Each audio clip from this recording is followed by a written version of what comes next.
बघा मित्रांनो, व्हेरिएबल सेपरेबलचा पुढचा problem, under root of 1 minus Y square dx minus under root of 1 minus x square dy is equal to 0. Under root of 1 minus Y square dx is equal to under root of 1 minus x square dy. याला इकडे पाठवलं. हा, नंतर काय करायचं, dx divided by under root of 1 minus x square is equal to dy divided by under root of 1 minus Y square. हे झालं variable separable. Taking integration on both side. 1 upon under of 1 minus X स्क्वेअरचं integration काय आहे, tan inverse X. 1 upon under root of 1 minus X स्क्वेअरचं integration काय आहे, tan inverse X. हा, 1 upon under of 1 minus X स्क्वेअरचं 1 minus Y स्क्वेअरचं integration काय आहे, सॉरी टॅन इनव्हर्स एक्स नाहीये, साइन इनव्हर्स एक्स. काय 1 upon under of 1 minus X स्क्वेअरचं इंटिग्रेशन साइन इनव्हर्स एक्स, आणि 1 upon under root of 1 minus Y स्क्वेअरचं plus sine inverse X minus sine inverse Y is equal to C. Sine inverse X minus sine inverse Y is equal to C. हा झाला पहिला problem. हा, नंतर बघा मित्रांनो पुढचा प्रॉब्लेम,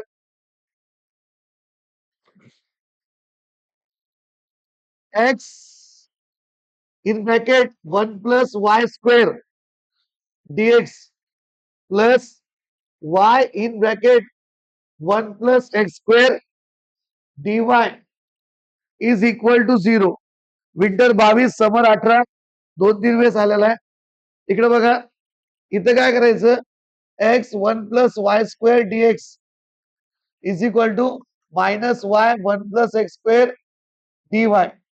आता काय करायचं मित्रांनो, X divided by 1 plus x square, 1 plus X स्क्वेअरला इकडे पाठवलं, minus Y divided by 1 plus Y square, 1 plus Y स्क्वेअरला तिकडे, 1 प्लस एक्स स्क्वेअरला इकडं. हे झालं व्हेरिएबल सेपरेबल. आता taking integration on both side, X upon 1 plus x square dx minus y upon 1 plus Y square dy. बघा, इथं काहीच करता येत नाही, पण जर एखाद्या फंक्शनचा डेरिव्हेटिव्ह जर वरी असेल तर त्याला लॉग मध्ये लिहिता येतं. एक आपल्याकडे असा फॉर्म्युला आहे, if f of x f dash of x, अशा ठिकाणी फॉर्म्युल्याचं रिझन तेच. तर काय असतं, log of f of x plus c. लक्षात, तर f of x multiply by 2 divide by 2 1 plus x square dx is equal to minus multiply by 2 divide by 2 1 plus Y square dy. तर बघा आता, हा याचा डेरिव्हेटिव्ह वर येईल, याचा डेरिव्हेटिव्ह वर येईल. तर 1/2 जसंची तसं काय लिहिता येतं त्याला, log of 1 plus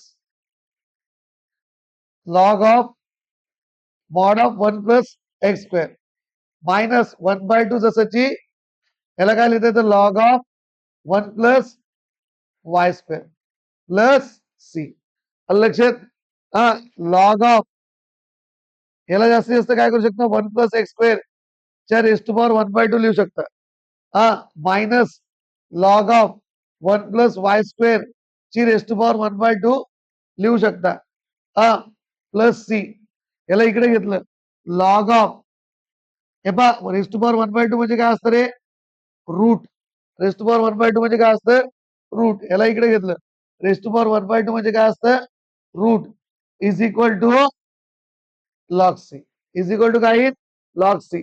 log M plus log N is equal to काय असतं, log M into N. Root 1 plus x square into root 1 plus Y square is equal to log C. Log log गेलं, under root of 1 plus x square into under root of 1 plus Y square is equal to C. Is the solution. लक्षात,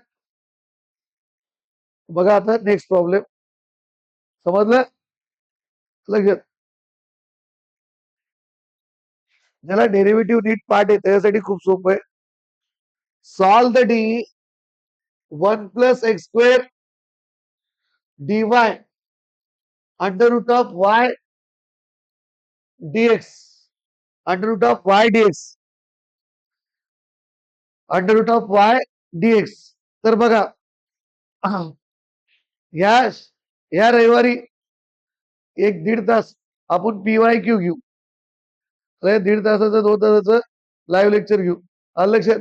PY क्यूचं previous year question. तर इकडे बघा, हे पहा 1 + x² dy is equal to root Y dx, root Y dx. आता काय करायचं बघा,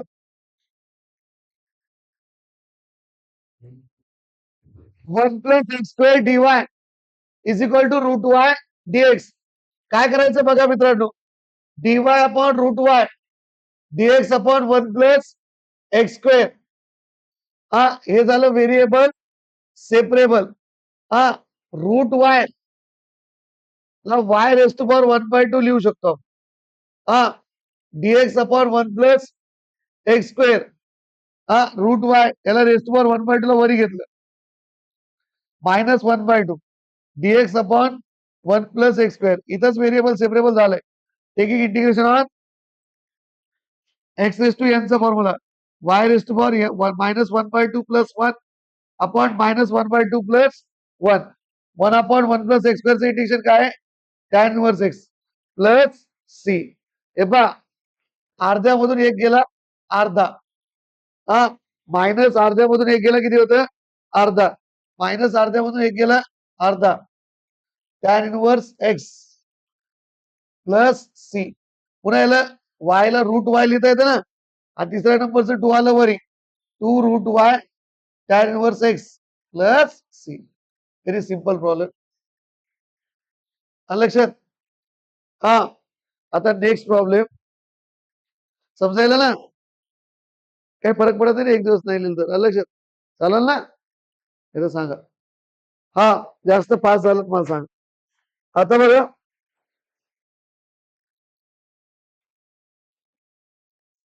व्हेरी आयएमपी प्रॉब्लेम आहे.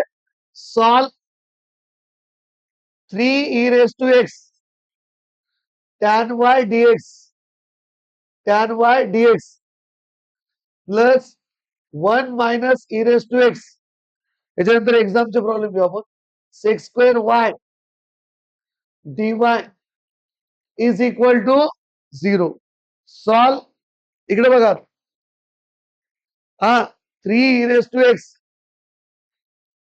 tan y dx याला तिकडे पाठवलं, -1 - e⁻x sec² y dy. आता काय करायचं बघा, tan y dx आणि dy कधीच खाली जाऊ द्यायचं नाही. म्हणून काय करायचं, 3e⁻x जसंची तसं, dx जसं या 1 - e⁻x ला इकडे बोलवायचं. आले, हे मायनस जसंची तसं, sec² y जसं तसं, dy जसंची तसं, tan y ला डिवाइड ला बोलवायचं. हे झालं व्हेरिएबल सेपरेबल. समजलं ना? Variable separable. व्हेरिएबल सेपरेबल खूप सोपं आहे. आता taking integration on both side. लक्षात? हे पहा, जर 3 ला कॉमन काढलं, e⁻x dx 1 चा डेरिव्हेटिव्ह किती आहे? 0. e⁻x चा डेरिव्हेटिव्ह काय? -e⁻x. इथं फक्त मायनसची ऍडजस्टमेंट पाहिजे. इथं मायनस आणि इथं मायनस घेतलं तर ऍडजस्ट होतंय. लक्षात? नंतर minus sec² y tan y dy याचा डेरिव्हेटिव्ह वरी. लक्षात? ते पण इथे ऍडजस्ट होते. मग -3 जसं तसं, 1 - e⁻x चा डेरिव्हेटिव्ह वरी, म्हणून याला लॉग ऑफ 1 - e⁻x मायनस याचा डेरिव्हेटिव्ह वरी आहे, म्हणून log of tan y. sec² y चा डेरिव्हेटिव्ह किती आहे? tan y चा डेरिव्हेटिव्ह काय? sec² y वरी डेरिव्हेटिव्ह, म्हणून लॉग ऑफ tan y लिहू शकतो. Minus minus cancel plus c. तर लॉग ऑफ 1 - e⁻x ची पॉवर 3 आणि या प्लसला इकडे घेतलं काय होईल ते? Minus log of tan y minus log of tan y is equal to log c, is equal to log c. तर log m minus log n काय असतं? लॉग m/n 1 - e⁻x ची पॉवर 3 अपॉन tan y.